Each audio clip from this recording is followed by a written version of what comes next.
নমস্কাৰ বন্ধু বান্ধৱীসকল মোৰ ইউটিউব চেনেললৈ আপোনালোকক স্বাগতম জনাইছোঁ।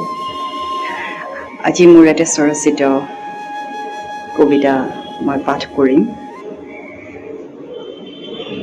তেজ ঘাম মাটিৰ বৰষুণ। দুপৰীয়া অহা এজাক বৰষুণে ধুৱাই পেলালে ধূলিৰ তিক্ত তৰপ।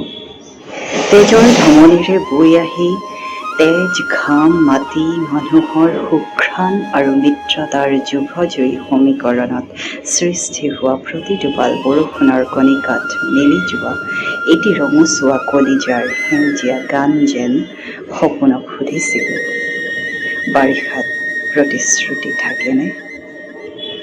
এতিয়া চাৰিওদিশে বৰষুণ, ক্ষোভ আৰু হতাশাৰ।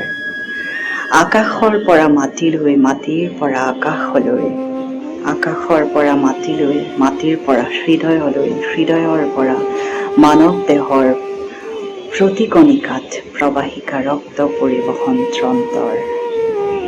এই মাত্ৰ কেনেবাকৈ পোৱা হলে এক বিন্দু কমলা বুলীয়া ৰ'দ, বিলাই দিলোহেঁতেন বোকা পানী মাটিৰ একছত ত্ৰিহুৰ সাম্ৰাজ্যৰ তেজ ঘামৰ গোন্ধত মিলিত লুণীয়া সোৱাদেৰে একাকাৰ জৰ্জৰিত মেহনতি জীৱনত ৰামধেনু সজাৰ লোভ, কোমল ৰ'দালিৰ পৰশ পৰি আঁতৰি গ'লহেঁতেন ক্ষোভ। সঁচাকৈ পোৱা হলে অকণমান উদঙীয়া ৰ'দ, বিলাব পাৰিলোহেঁতেন সকলোৰে মাজত, জানাইতো তুমি সকলোলৈকে মোৰ পৰ্বত প্ৰমাণ দৰদ।